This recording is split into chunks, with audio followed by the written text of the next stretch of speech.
H.W. Brands holds the Jack S. Blanton Senior Chair in History at the University of Texas, where he has taught since 2005. He's a member of the honorary societies, of many honorary societies, including the Society of American Historians and the Philosophical Society of Texas. Brands has written 25 books, co-authored or edited 5 others, and published dozens of articles and scores of reviews. His articles have appeared in the New York Times, the Wall Street Journal, the Washington Post, the Atlantic, the Journal of American History, and many other newspapers, magazines, and journals. His writings have received critical and popular acclaim. The First American and Traitor to His Class were finalists for the Pulitzer Prize and the Los Angeles Times Prize, and several of his books have been bestsellers. Ladies and gentlemen, please welcome Professor Brands.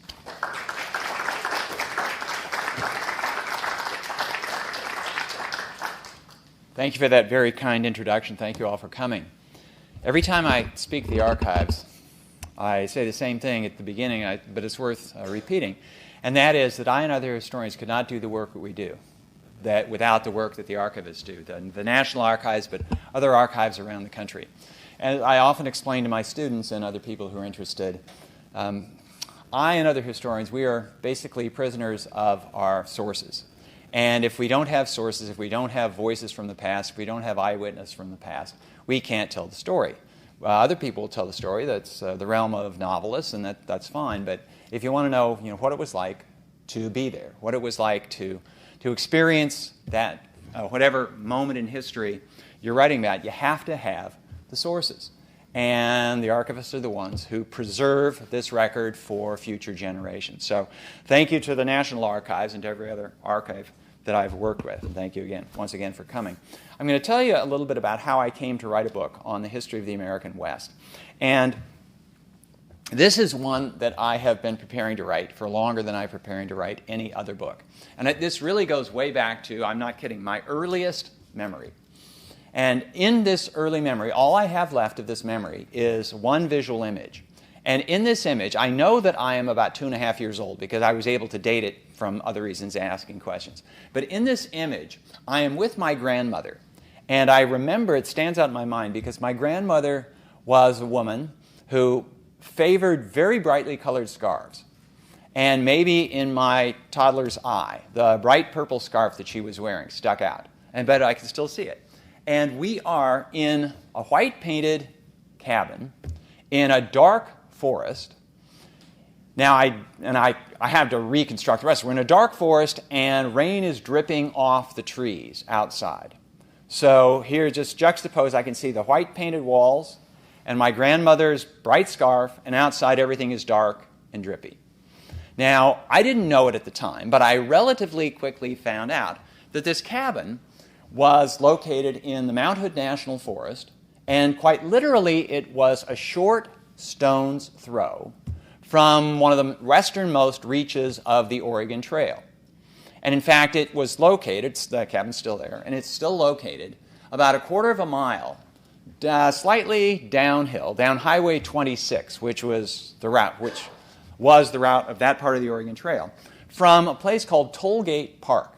Now, I only knew Tollgate Park from later running around and playing in this particular park, and I heard of Tollgate cookies, and it didn't really occur to me that a toll gate was anything that actually was a gate that took tolls.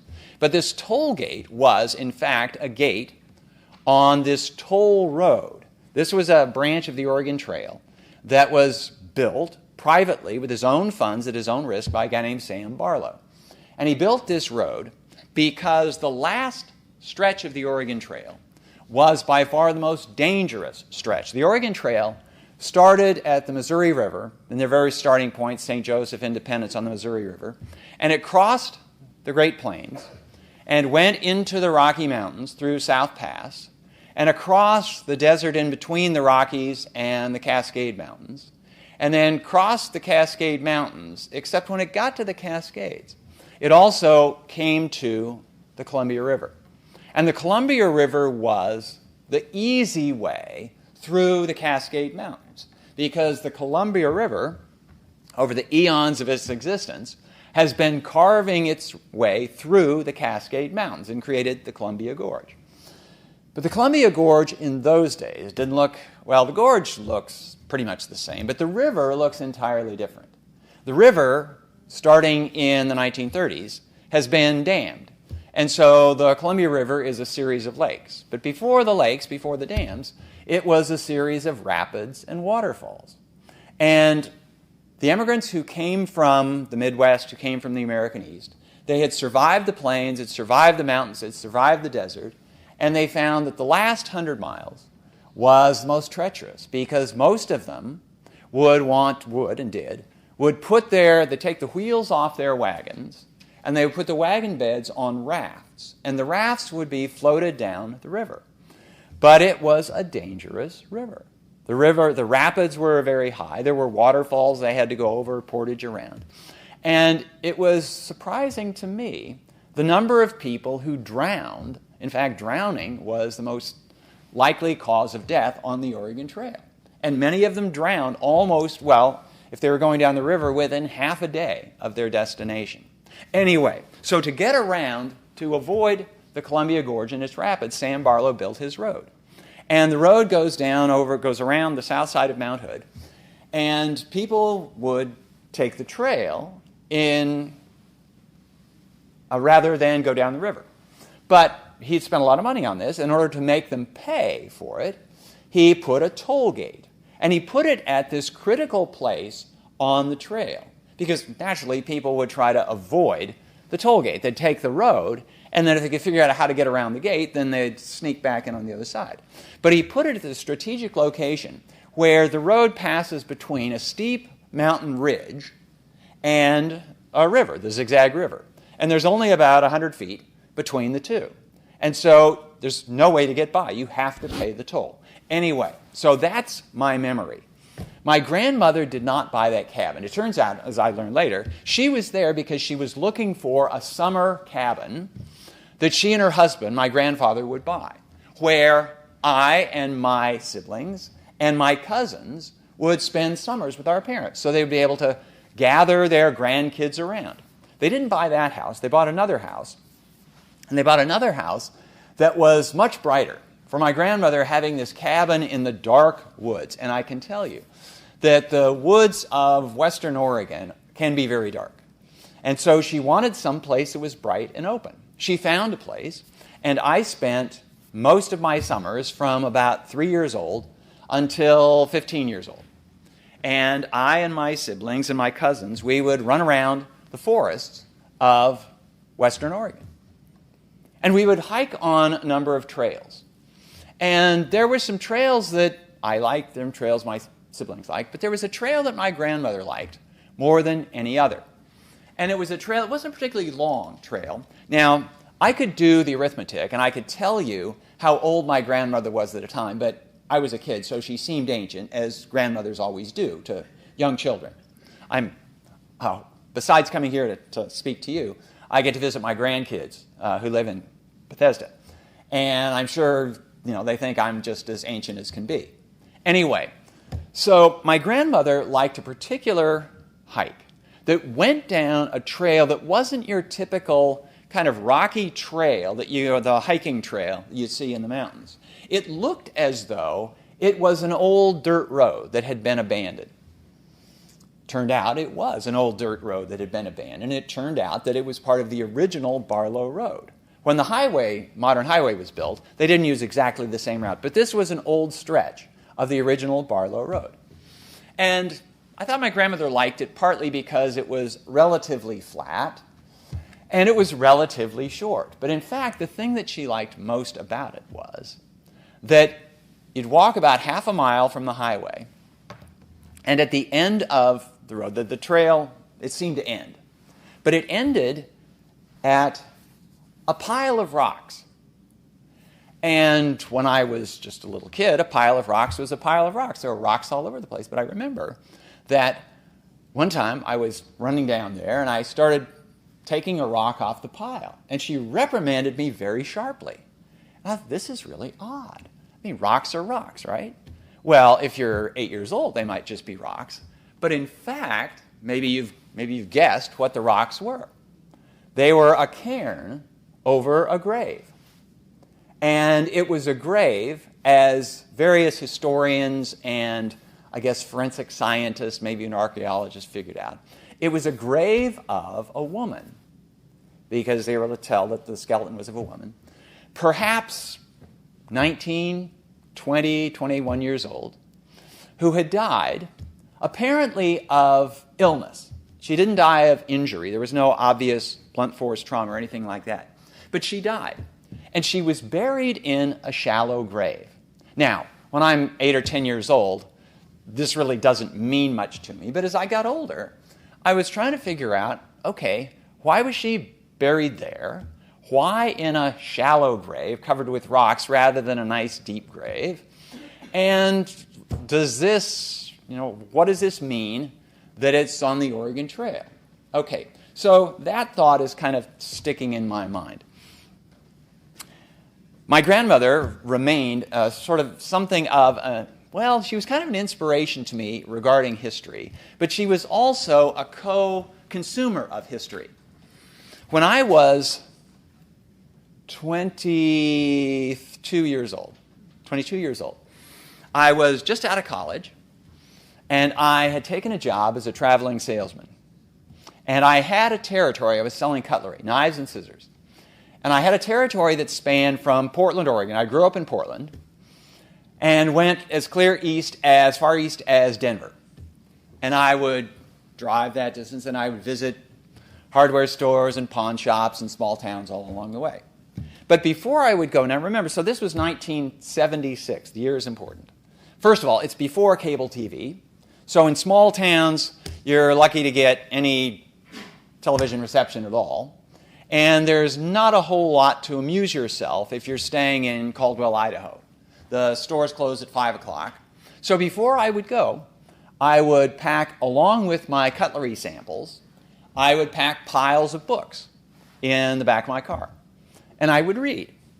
And they were typically history books because I'd had an interest in history. And there was one book that I remember reading simultaneously with my grandmother. By this time, my grandmother lived in an apartment in Portland. And she was an avid reader, but her eyesight was failing a little bit, so she couldn't read too fast. But we were reading the same book. And she was reading it in Portland. I was reading it on the road driving across the West. 1976. Have any of you readers of works by James Michener? Okay, if you read James Michener in 1976, you were reading, do you remember the novel? Centennial. Centennial is a book about the history of Colorado. And it's called Centennial because Colorado is the centennial state. It was admitted to the Union in 1876, and so this was on the Colorado bicentennial. So I was reading the book, and my grandmother was reading the book. And every evening I would phone her and say, well, what did you read, and what did you like about what you read? And so we would compare notes, and we were reading more or less at the same pace. But I was interested in her comments. What she wanted me to be was her eyes on the ground. Because there were, how many of you read the book? Centennial, okay. And it's probably a while back, so your memory perhaps needs refreshing. But like all of Michener's works, he has a present-day story, and then he has the historical backstory. And what my grandmother wanted to know were the geographical descriptions that Michener was writing in the book, were they actually true, and could you still see evidence of this? And there were certain moments and certain geographical traits.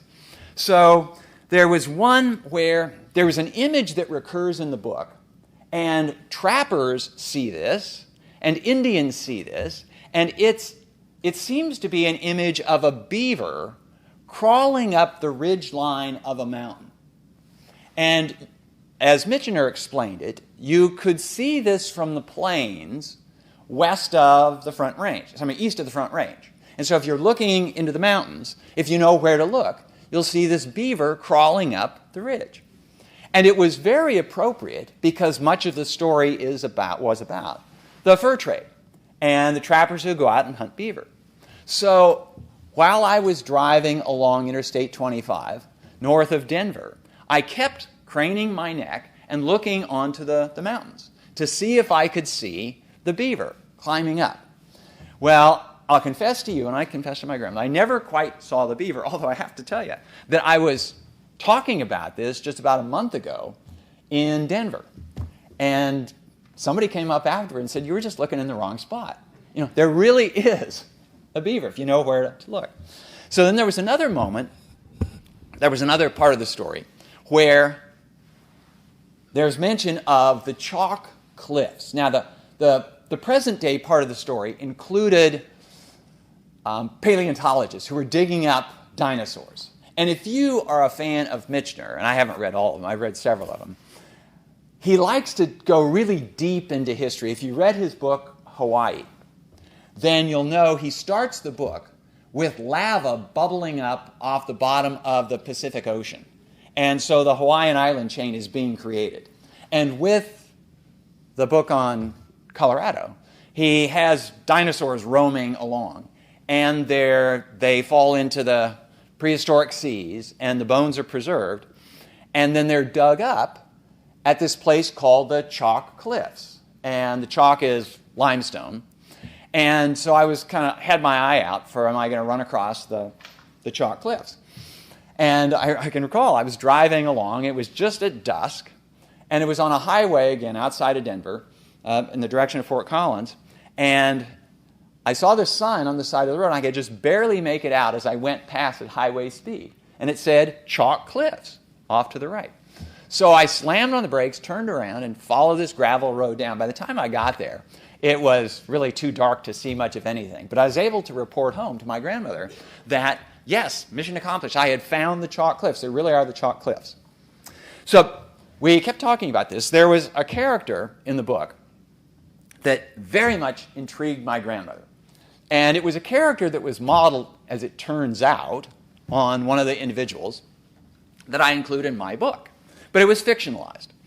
And he was a trapper. And like all of the fur trappers, he would spend most of the year, nearly all of the year, more or less by himself out in the wilderness. And through winter was the best time because that's when the beaver had their thickest fur. So that's when they would do all their work. But they would risk hypothermia and falling through ice and risk encounters with grizzly bears and hostile Indians and all of the trials that the mountain men, as they were often called, had to put up with. And this guy was as hard-bitten as any of them, except that he had one thing that he insisted on, his way of clinging to civilization. And that is, well, every summer the fur traders would get together. The fur traders and the trappers would come together, and the trappers would bring in the pelts, and the fur traders would buy the pelts, and they'd sell the trappers the stuff they would need for the rest of the year. And they would sell them things like gunpowder and lead and salt and various other stuff that you can't get out in the wilderness. But the one thing that this particular trapper insisted on was his tea. And at the end of every day, he would, however hard it was, however cold it was, he would make a fire, and he would brew himself a cup of tea. And it had to be a particular kind of tea. Now, I was no tea aficionado, and my grandmother liked tea, but she was kind of Earl Grey sort of tea. And this particular type of tea was Lapsang Souchong tea. And my grandmother said, you got to get some of that tea. We got to try this and see what it tastes like. So, nowadays, today, it'd be real easy. You go online and you find Lapsang Souchong tea and order some and be at your house the next day. But in those days, the 1970s, Amazon didn't exist, so I had to hunt around for a while to find this tea. And so I found the tea. And I took it to my grandmother's apartment. And it was an appropriately gray, cold day. We were trying to recreate the spirit of doing this out in the woods. And my grandmother brewed it up, and she was very ritualistic about this. And she was quite refined, so she got out her best china and brewed the tea. And we both took the cup, put the steaming cup up right next to our lips, and we would take a sip to see what it tasted like. Now, my grandmother, as I say, was the essence of sort of politeness and refinement. And what she did when she took this sip of tea. It was something that stuck in my mind. She took a sip of the tea, and I did at the same time. And I was thinking of doing what she did. And she went, "This is the worst stuff I've ever tasted." Anyway, so this is what got me interested in the history of the West. Oh, wait, there's one other thing. And so I've kind of cataloged these sort of stories, these questions, these puzzles. So who was this pioneer woman? What was her story? And why did she die when she did? And why was she buried the way she was? A second had to do with, well, what was life really like for those fur trappers? And was it really imaginable that this guy would, he would fight with the grizzlies and then at the end of the day have his lapsang souchong tea? But then there was another question, and this occurred to me after I got to Texas. So I've lived my whole life west of the Mississippi River, except for I spent 1 year as a visiting professor at Vanderbilt University in Nashville. But for the rest, I've been man of the West. My first 30 years on the West Coast, and then more or less since then in Texas. When I got to Texas, I had occasion to ask myself in a more pointed way a question that I'd always had when I had heard about the story of modern Texas. And the story goes roughly like this. So in the early 1800s, after Spain has been unsuccessful in colonizing Texas, it has claimed Texas for 200 years at this point, 300 years at this point, but they never can get any colonists to go there because it's so far away. So along comes this guy from the United States, and his name is Moses Austin. And Moses Austin has this scheme that he presents to the Spanish governor of Texas. Moses Austin travels to modern San Antonio, called Bexar in those days. And he has this idea. I'm going to bring in 300 American families, and they're going to settle in Texas. And you're going to give them free land. And that's what's going to entice them to come. And so I thought about this. Oh, and the Spanish governor said yes. Now, in fact, Moses Austin died before this could be carried out, but his son picked up the project. And by the time Stephen Austin got there, Spain no longer controlled Texas. Mexico's War of Independence had succeeded, and Mexico is now in charge. But Stephen Austin puts the same question to the Mexican government that his father put to the Spanish government, and the Mexican government says, yeah. Now, I'm scratching my head when I read this. Now, I'm not a Texan, and so I sort of didn't know how it looked from inside Texas, but from the outside, the question is this. Well, didn't the government of New Spain, didn't the government of Mexico know who these Americans were? Didn't they know how grasping, how aggressively expansionistic these Americans were? Because you invite the Americans in, and of course, fast forward 15 years, and the Americans steal Texas away from Mexico. And so the question that I had to ask myself is, what was the government of Mexico thinking, inviting the Americans in? I teach history. I've been teaching history for a long time. And one of the questions that I pose to my students is that it's an appropriate question for anybody looking at something in the past with curiosity is, what were those people thinking? And it's a serious question. Sometimes it can sound flippant. But in this case, it's not flippant at all. What was the government of Mexico thinking inviting these Americans in? Didn't they know what was going to happen? And the short answer is no, nobody ever knows what's going to happen.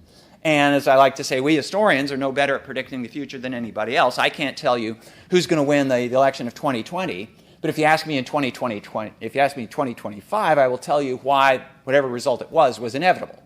And so we historians explain the past, but we're as much at sea as anybody else in predicting the future. So these are all questions that are sticking in my head regarding, well, it turns out they're all regarding different parts of the West.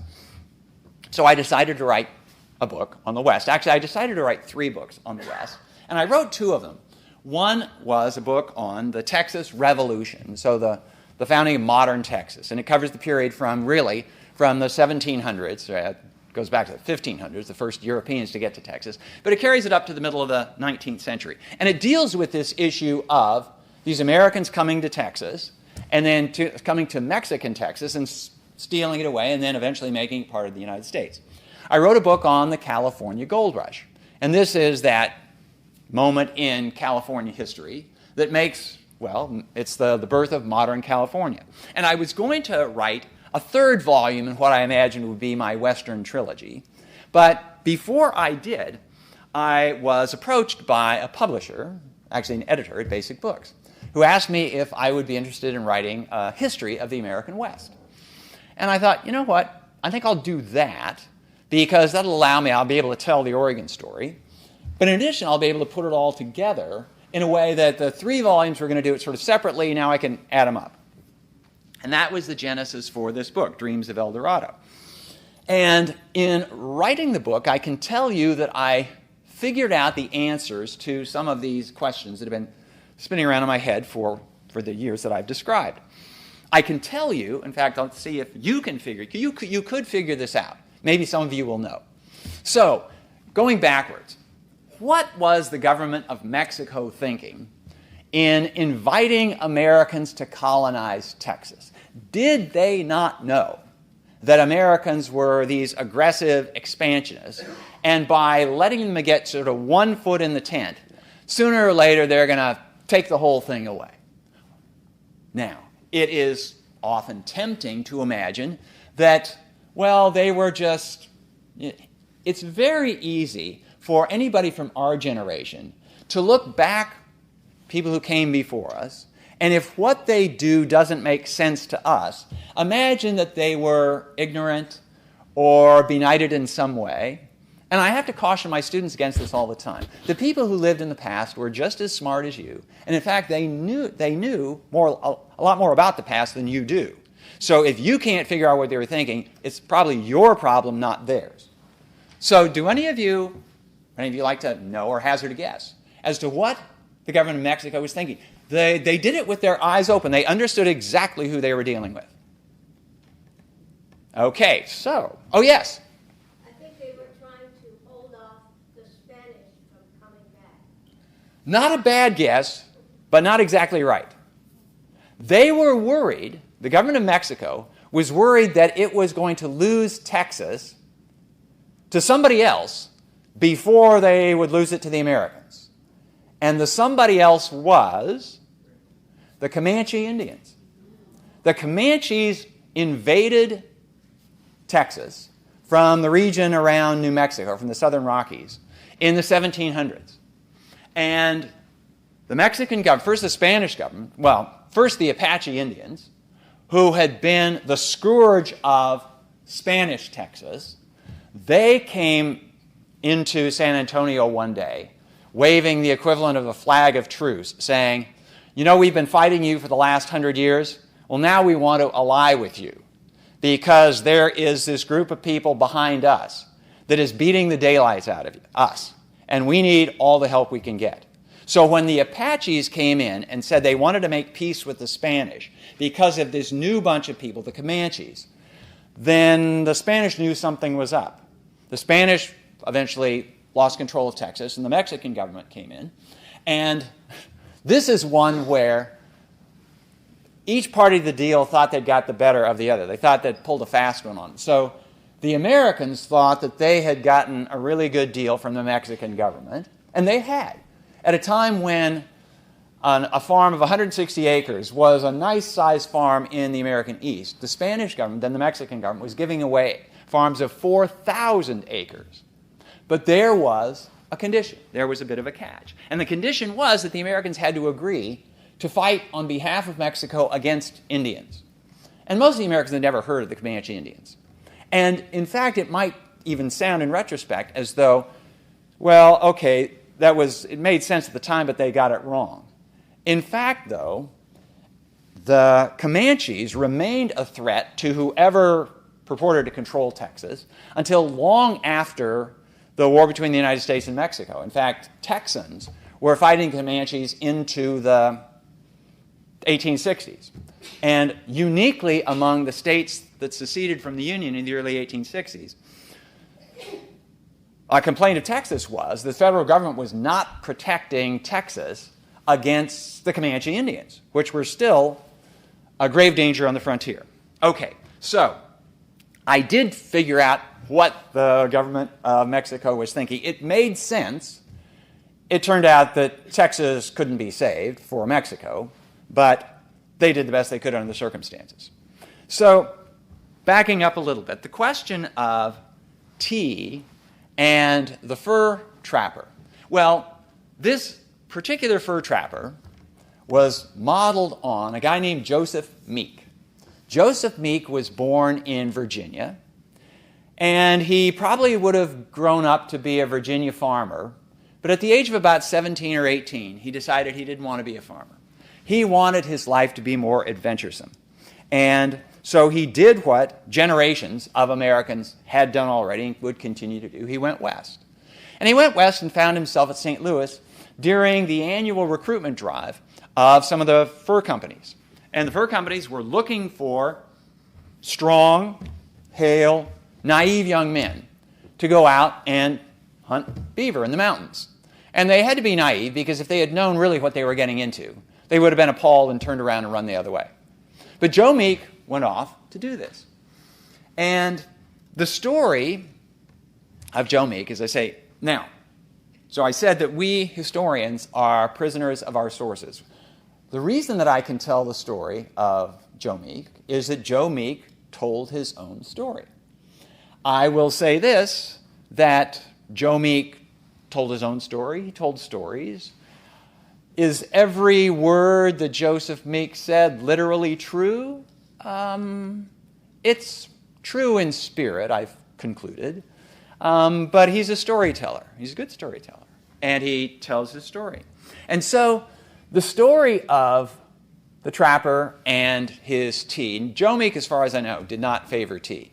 But he did go to the summer rendezvous, and he did acquire particular stuff, each one to his own devices. But there was another question that I had in all of this. I'm a thrifty sort, and so if I make a certain amount of money in a year, I'm tempted to, I save a substantial part of it for another time, when I might need it more. The fur trappers, they would work for 52 weeks out of the year to gather the beaver pelts. They would bring them to the rendezvous. A rendezvous was the fur trade's version of a trade association meeting, where they would all gather. And so they have meetings at the convention center here in every other city. The convention center was Jackson Hole, or a comparable, they called them holes, sheltered valleys in the Rocky Mountains. And they would come and they would take 50 weeks' worth of labor and risks run, and they would sell them, and they would take the cash, and they would probably spend it on, they would gamble on horse races, they would buy liquor, they would get in fights, and after 2 weeks of the rendezvous, they would be as broke as they were going in. And I thought, why did they do this? Why don't they put something away for the future? Do you know the answer to this question? No banks. No banks. Where would they put it? There weren't any banks out there. And actually, there weren't many banks anywhere. And so the alternative was to spend the next year carrying gold coins around with them. They were already target enough for highwaymen, for Indians, for anybody hostile who thought that they could get something out of them. If they were known to carry money on them, they were certain to be waylaid.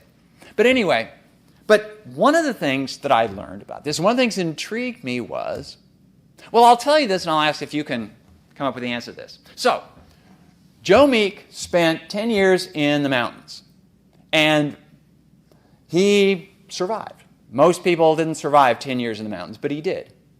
He was finally persuaded to give up fur trapping for farming. And it wasn't that he had lost his taste for the adventure. It wasn't even that all the beaver had been trapped out. A lot of them had been trapped out, but you just had to go deeper into the mountains. There was something that happened. And it happened 5,000 miles away. Something that forced Joe Meek to find a new way of making a living. And it is the slightest thing. It's not some big deal. It was, well, any of you know what it was? Yes. Still cash. Exactly. A change in fashion. Fashionable gents had been wearing these beaver hats. They were, so the fur hats, you take the soft under fur of the beavers and it would be pounded, it would be felted and made into these hats. And they're nearly waterproof and they were the style in the 1820s and 1830s. But then along come silk hats. And now the fashionable gents don't want those old hats. They want the new ones. And nobody wants beaver hats anymore. And so one of the lessons of this is that from its earliest moments, the American West, the American frontier, and there was no frontier more frontier-like than the Rocky Mountains and the fur country, it was tied up in this global economic network.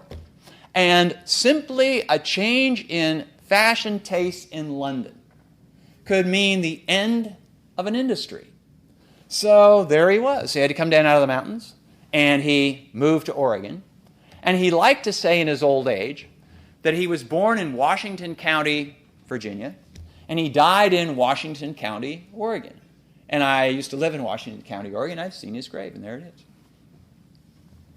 But as to the question of who the pioneer woman was, well, I don't know who exactly she was, but I was able to reconstruct some of her story. Because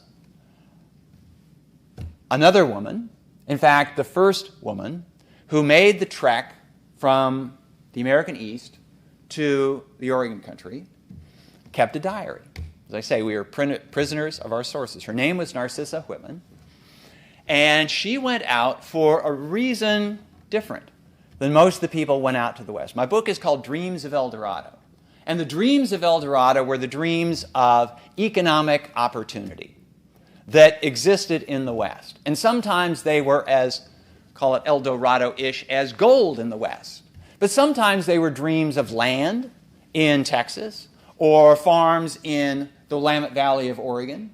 Or they could be dreams of a cattle kingdom. The young Theodore Roosevelt imagined that he would be a cattle baron in Dakota Territory. So there were all of these natural resources out there that seemed to be simply for the taking.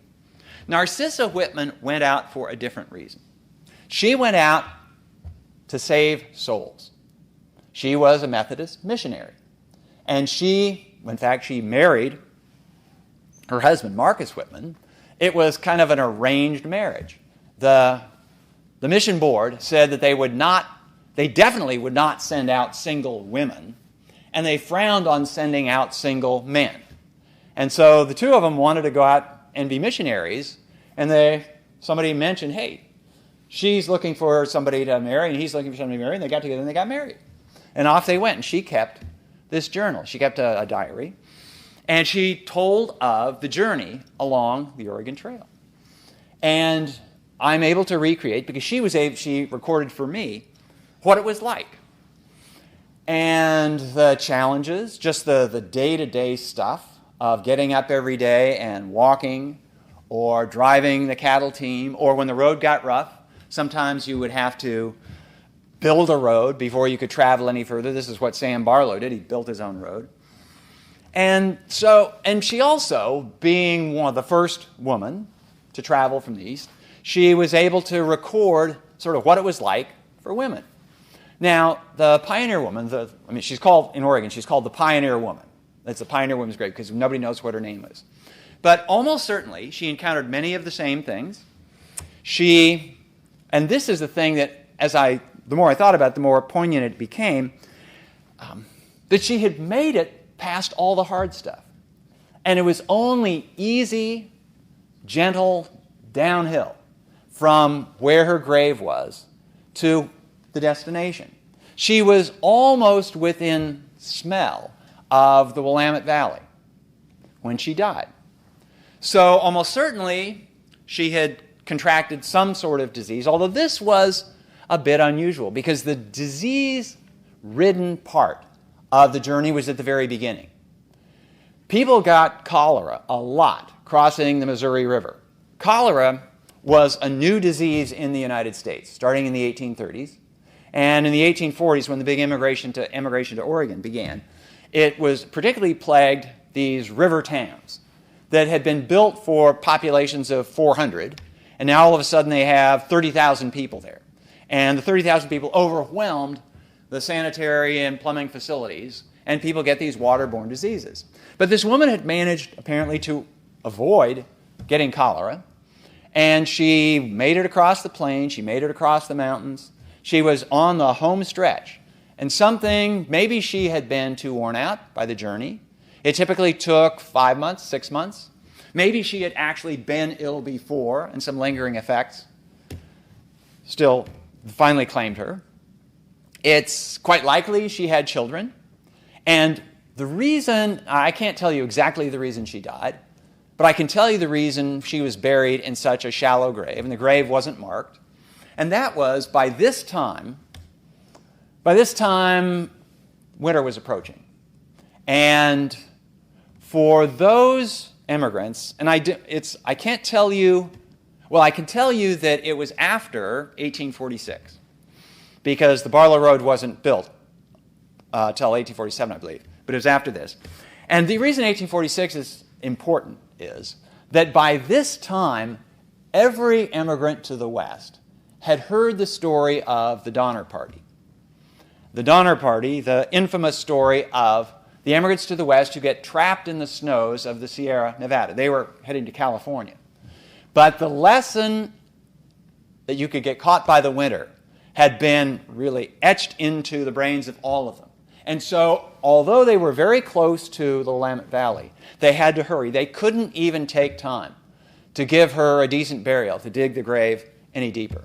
So, that's part of the story. There's lots more to tell. I could tell you the big themes that I draw out. I could tell you other episodic incidents. I will tell you that this book allowed me to indulge my penchant for writing history. Well, as I explained to my students, I distinguish two kinds of history, big history and little history. And big history is the history of the westward movement. It's the history of war and peace. It's the history of the Industrial Revolution. That's big history, the big stuff. The stuff you read about in textbooks. And then there's little history. It's the lives of individuals. It's your life and your life and your life and your life. And the part of history that intrigues me is the intersection of little history and big history. In fact, you could say that big history is nothing more than little history writ large. I think there's a bit more to it than that. But if I can find individuals like Joe Meek and Narcissa Whitman and Stephen Austin, sort of to tell the story, then I can bring these two together. And so that's why I wrote a book on the history of the West. And I'd be delighted to answer any questions that any of you might have.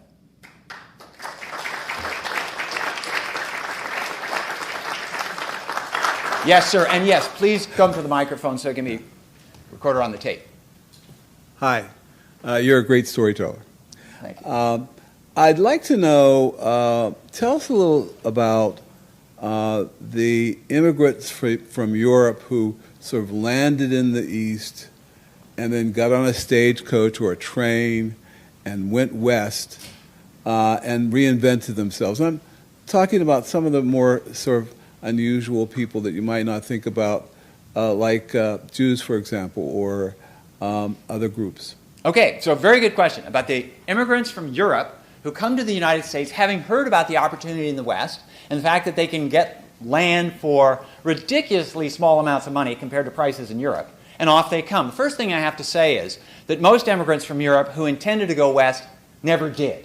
They landed in the cities of the East, and they either encountered enough troubles getting their feet on the ground, or they discovered that there were jobs in the East, and they could take those, and those jobs were better than anything they thought of before. Furthermore, they would find people from their home country who had made it in the East.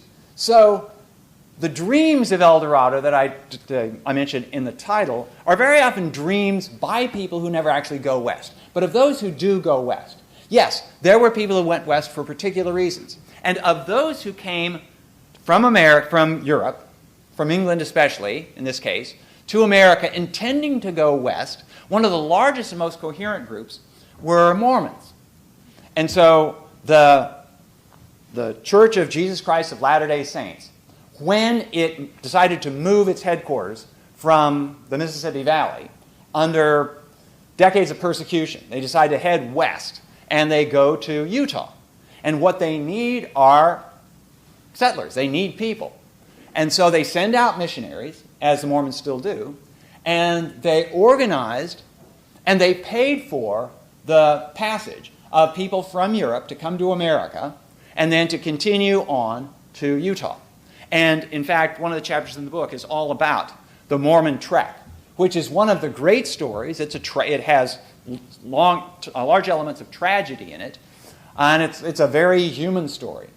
So that's part of it. But I'm going to get even more specific. So one of the things that attracted people, immigrants from Europe, for example, to the West was it was a place where you could go and fall off the face of the earth. If you did not want to be found, that was where you would go. Now, in fact, immigration from the United States to Texas was driven very much by this because, at least in the time when Texas still belonged to Mexico. And there were people who would go to Texas, who did go to Texas, and would become heroes in the Texas pantheon who came to Mexican Texas precisely because it was foreign territory and American law did not extend across the Sabine River. James Bowie was an infamous example of this. He was wanted for land fraud, for illegal slave trading, and possibly murder in 3 or 4 states in the United States. He goes to Texas, and he knows he's home free because Mexico does not have an extradition treaty with the United States. So, and that was one of the big appeals of Texas. But the individual that I'm thinking of right now is the guy who would become famous in California history because it wasn't quite on his property, but it was near his property and at his behest that gold was discovered. The man the Americanized version of his name is John Sutter. He was Swiss. And in the 1830s, John Sutter had discovered that he was no longer enamored of his wife. He had debts that he didn't seem to be able to get out from under.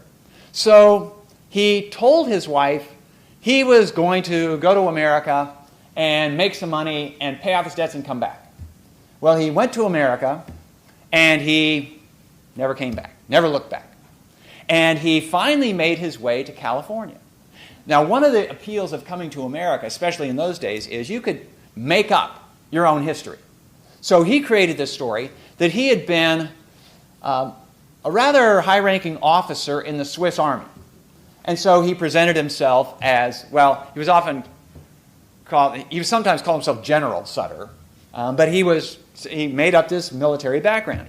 He went to California at the time when California was Mexican, California. And he told this story, and he managed to talk himself into this empire on the frontier.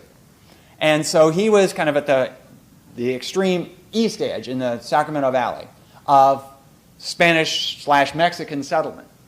And he put together this big range. And he built a fort, a trading fort, and Sutter's Fort was an entrepot in that part of California. And then he decided that he needed to do some building. He wanted to build fences, he wanted to build buildings, and so he hired an itinerant American who happened to find his way into California. His name was James Marshall. And he said, Marshall, go up in the mountains and cut down some trees and saw them into boards. But before you do that, you're going to have to actually build the sawmill. So before you build the sawmill, you're going to have to dig the mill race. So go up there and dig a mill race.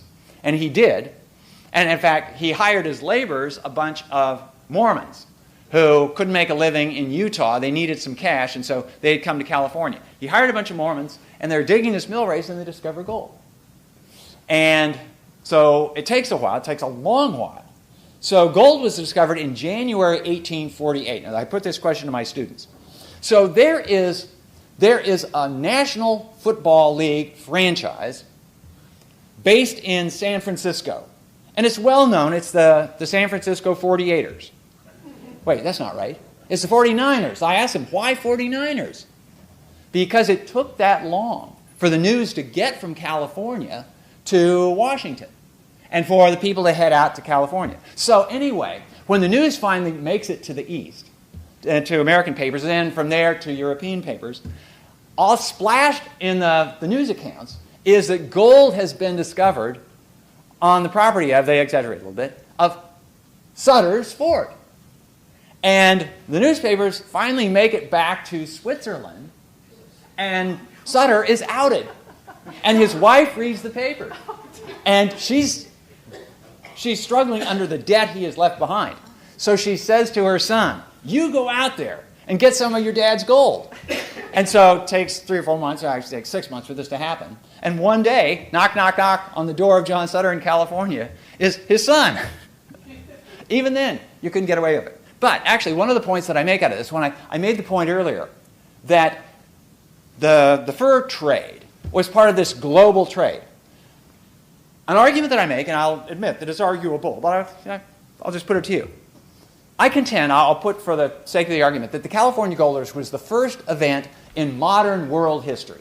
Now that sounds like a breathtakingly audacious statement, but here's what I mean.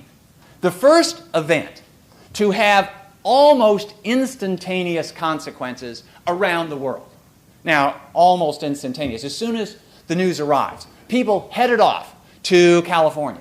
And San Francisco, in 1850, was the most cosmopolitan, probably the most cosmopolitan city on earth, certainly the most cosmopolitan city in the United States, because people had come from all over the United States. They'd come from South America, they'd come from Canada, they'd come from the Hawaiian Islands, they'd come from Australia, they'd come from China, they came from Europe. They all come to get the gold.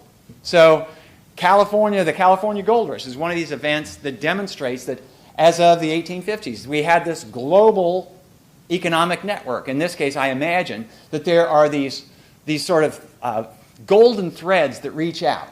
And the thread sort of has a hook at the end of it, and it hooks people who are susceptible to this idea that I can make some money. And I can earn more in a season in the gold fields than I could earn in a decade at home. And it snags them and it reels them in. And these people come from all over the world to congregate on the gold fields. Another question? Yes. I was just wondering, as a person who's very interested in early Oregon history, have you read the recent book Astoria? And if you have, could you explain briefly the demise of Astoria, how it didn't really pan out as the big huge community, lasting community that, well, I mean, it's still there, but yes. And then also, could you explain why Oregon developed laws very exclusive against African Americans entering their state? Sure. And I think after the fur trade, I think trade with China really started to take off on the west and east coast. Yeah. Well, in fact, the fur trade was, to answer your questions backward, that the fur trade was part of this global China trade. And so John Jacob Astor, for whom Astoria was named, was an immigrant to America from southern Germany. And he comes to America, and he's looking for a way to make a living. And somebody tells him that if you go to Canada, you can buy furs there cheap and come back to New York and sell them dear, and you make some money. So he did. And he was a big thinker. He thought, okay, well, there are furs out west, and I'll do that. Now, he also realized that there was a market not only in America for furs, but in China. And so there had already been an incipient China trade in the 1780s and 90s. But Astor decided to normalize this. And he was going to create a trade where trade goods would be sent from Boston and New York. He was, by this time, was living in New York. Go around South America and go up to the mouth of the Columbia River. And the trade goods would be traded with Native Americans there, who it would be explained to them, if you can bring in beaver pelts or otter pelts initially, then you will get these trade goods. And the trade goods are things like, and this, by the way, this is a useful thing to keep in mind. For the most part, the native tribes of the western United States, like Aboriginal peoples in a lot of parts of the world, they were delighted to see these newcomers. They weren't saying, no, go back where you came from. For the most part, this was fantastic because they brought things that made life a lot easier. So things like steel knives. Until they arrived, they're making knives out of flint or obsidian. And steel pots. If you want to boil water, it's a lot easier in a steel pot than in a pot made out of woven grass. Oh, but the revolutionary thing was horses. And it was the horses that the Spanish brought that made the Comanches what the Comanches became, that made the Sioux, the Lakota, what they became. And they absolutely transformed the lives, and for the better, for, I mean, at least for the first 150 years or so.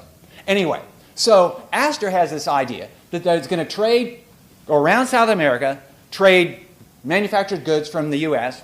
to the Indians for the furs. The furs would then be shipped across the Pacific to China, where they would be traded for tea and silk and jade and stuff like that, and then finish off by going all the way around the world. So you have this global network. Now, it was an ambitious undertaking. It didn't pan out, and it didn't pan out primarily because the supply ship that he sent out, well, I don't want to scoop myself, but it met a sad end. And so John Jacob Astor decided to get out of the fur business, and he got into real estate, which actually worked out pretty well for him. And in fact, when he died in 1848, he was the wealthiest man in the United States, wealthiest man in American history at that point. Asked on his deathbed what he would do differently. Could he live his life again? He said, "Yep, I would buy every square foot of Manhattan Island."